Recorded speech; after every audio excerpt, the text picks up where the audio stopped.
दीपेंद्र सिंह हुड्डा जी, माननीय सदस्य श्री दीपेंद्र सिंह हुड्डा जी, 10 minutes please. अध्यक्ष महोदय, भाजपा सरकार के लगभग 7 वर्ष के कार्यकाल में अर्थव्यवस्था के क्षेत्र में कथनी और करनी में इस सरकार के बड़ा अंतर रहा है और ये बजट भी उस कथनी और करनी के अंतर को चरितार्थ करता है। आत्मनिर्भर भारत की बात करने वालों ने स्किल डेवलपमेंट का बजट घटाने का काम किया है। संवेदनशीलता की बात करने वालों ने दिव्यांग कल्याण का बजट घटाने का काम किया, तो न्यू इंडिया की बात करने वाले सरकार ने वैज्ञानिक अनुसंधान का बजट घटाने का काम किया है। सबका साथ सबका विकास का नारा देने वाली सरकार ने अल्पसंख्यक कल्याण का बजट घटाने का काम किया है। तो राष्ट्रवाद की बात करने वाली सरकार ने जवानों की पेंशन का बजट घटाने का काम किया। किसानों की आय दुगनी करने की बात करने वाली सरकार ने कृषि बजट घटाने का काम किया है। तो भारत को विश्व गुरु बनाने की बात करने वाली सरकार ने शिक्षा का बजट घटाने का काम किया। मगर ये कथनी और करनी में अंतर केवल इस बजट तक सीमित नहीं है। 7 साल का कार्यकाल इसका गवाह। बड़े बड़े नारे दिए गए।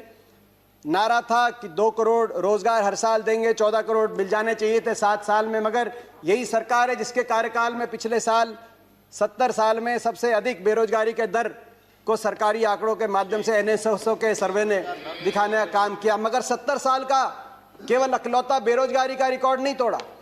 70 साल में सबसे ज्यादा बेरोजगारी दर हुआ तो आपकी सरकार में। 70 साल में सबसे ज्यादा डीजल पेट्रोल महंगा हुआ तो आपकी सरकार में।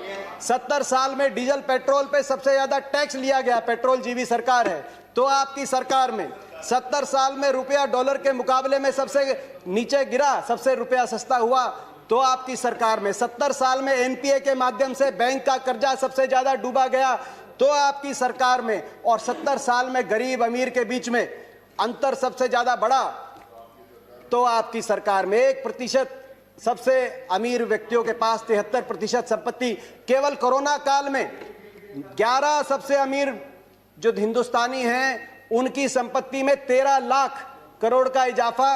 जो MSP की हम मांग कर रहे हैं, MSP को लागू करने में विशेषज्ञों का आकलन है, हरीश दामोदर का एक लेख आया है कि वो केवल 1.5 से 2 लाख में, क्योंकि जितना खरीदा जाएगा कुछ बेचा भी जाएगा, 1.5 से 2 लाख के घाटे में MSP पूरी तरीके से लागू की जा सकती है। अगर ये 13 लाख जो केवल कोरोना के टाइम में 11 सबसे अमीर हिंदुस्तानियों की संपत्ति में इजाफा हुआ, उसी पे आप टैक्स लगा दें तो जो किसान का MSP का उसका पूरा कराने का काम आप कर सकते हैं। मैं कृषि पे आऊंगा। उम्मीद थी कि ये बजट किसानों को समर्पित होगा, क्योंकि जब आपकी अर्थव्यवस्था डगमगा गई थी कोरोना में तो किसान अपने हल को लेकर निकला था, ट्रैक्टर का स्टीयरिंग पकड़ के निकला था और अर्थव्यवस्था को बचाने का काम किया था। उस समय आपकी भोजन की व्यवस्था अबाधित किसान ने देने का काम किया था। लेकिन कृषि बजट को ही आपने घटा दिया 8.5%। कृषि कानून पे बड़ी चर्चा हुई। ये कहा गया कि आंदोलन के बारे में बात करिए, इन कानूनों में काला क्या है ये हमें नहीं बताया गया। मैं 2-3 बातें उसमें भी बताना चाहता हूं, काला क्या है।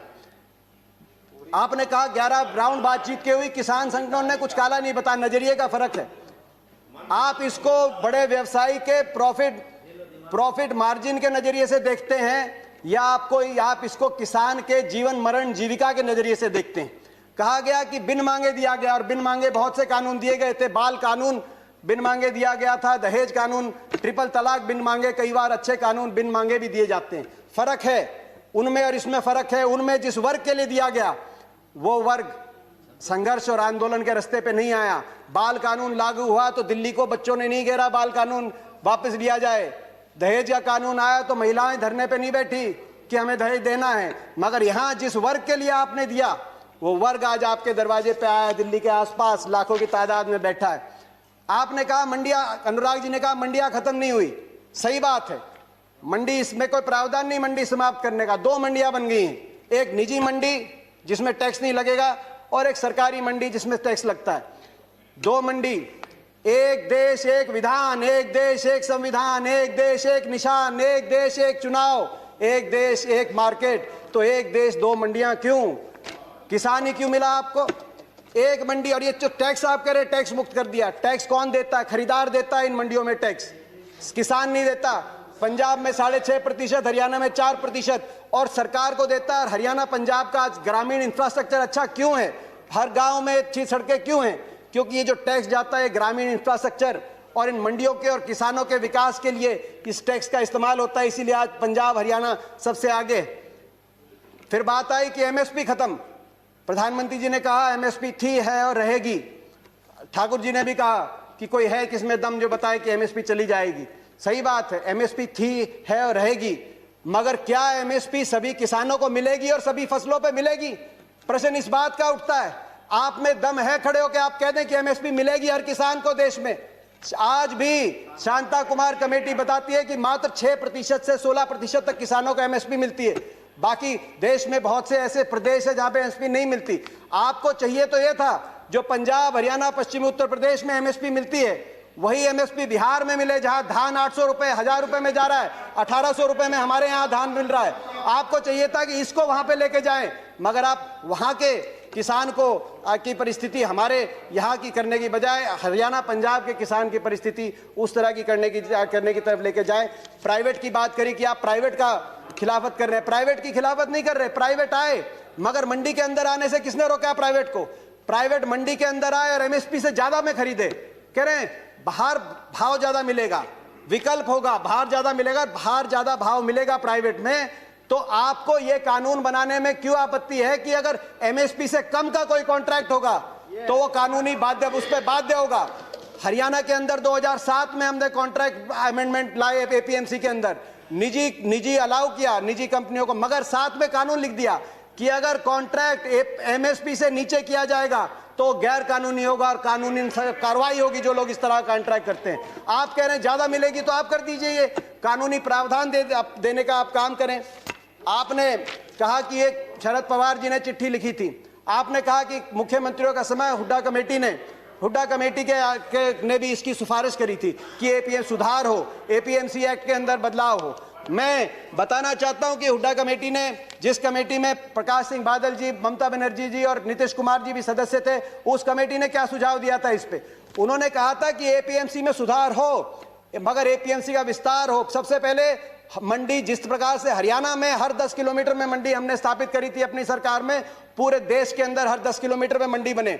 दूसरा, प्राइवेट अगर आए तो मंडियों के अंदर आए, एमएसपी से ज्यादा पे खरीदें, एमएसपी से कम पे खरीदते हैं तो कानूनी कार्रवाई हो, वो ऐसी खरीदारी अलाउ ना हो।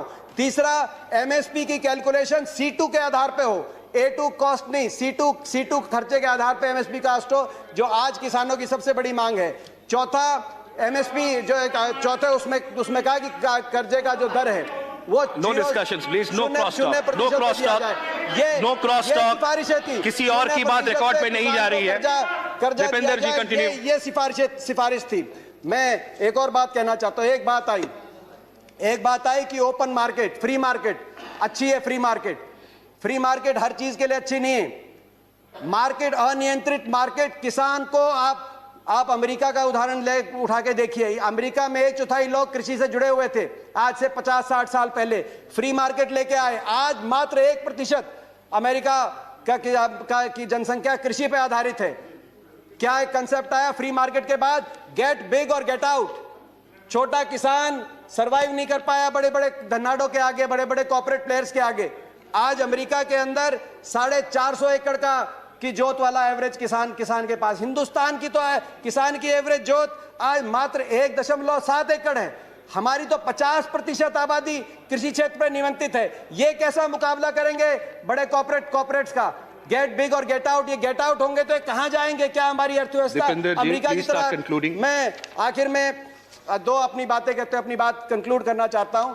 बिचौलियों की बात करी कि आपने बिचौलियों से मुक्त करा दिया, कमीशन एजेंट से मुक्त करा दिया। मैं पूछना चाहता हूं इस सदन से, ये जो बड़े बड़े धन्नाड आएंगे, बड़े कॉर्पोरेट हाउस आएंगे, टाटा, बिरला, अदानी, अंबानी, पूर्ति, ये किसकी श्रेणी में आएंगे? बिचौलिए नहीं तो ये क्या किसान की श्रेणी में आएंगे या उपभोक्ता की श्रेणी में आएंगे? ये सबसे ज्यादा अपने मुनाफे को कमाने के लिए बड़े बड़े लोग आएंगे। तो बिचौलियों की आप जो बात कर रहे हैं, आखिर में मैं अपनी बात कंक्लूड करते हुए, प्रधानमंत्री जी ने एक और बात की कि इस आंदोलन में कुछ पवित्र लोग हैं और कुछ अपवित्र लोग हैं। प्रधानमंत्री जी की बात हम मान लेते हैं, कम से कम आप पवित्र लोगों की बात मान लीजिए। आंदोलन में जो पवित्र लोग हैं, अगर आंदोलनकारी पवित्र हैं, पवित्र भावना से अपने हक के लिए बैठे हैं, आप उनकी बात मान लीजिए और इसकी शुरुआत आप दो कदम उठा के उसकी शुरुआत करिए।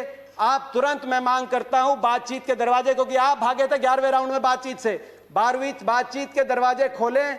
आपकी प्रजा है, अपनी प्रजा की बात मानने से आप छोटे नहीं होंगे, अपनी प्रजा की बात मानने से आपकी हार नहीं होगी। बातचीत के दरवाजे खोलते हुए, और दूसरा, जो 200 लोगों ने, 200 से ज्यादा किसानों ने अपनी जान कुर्बान करी है, उनके परिवारों के लिए आपके लिए सहानुभूति का एक शब्द नहीं निकला। कम से कम उनके परिवारों की मदद के लिए एक पैकेज की घोषणा करके विश्वास बनेगा। हम विश्वास बनाने वाले लोग हैं, विश्वास बनेगा। मैं हाथ जोड़ के आपसे प्रार्थना करता हूं, आपकी प्रजा, आपके लोग हैं, इनकी बात मानिए। आपका बहुत बहुत धन्यवाद। जय हिंद, जय जवान, जय किसान। नहीं, नॉट रिक्वायर्ड।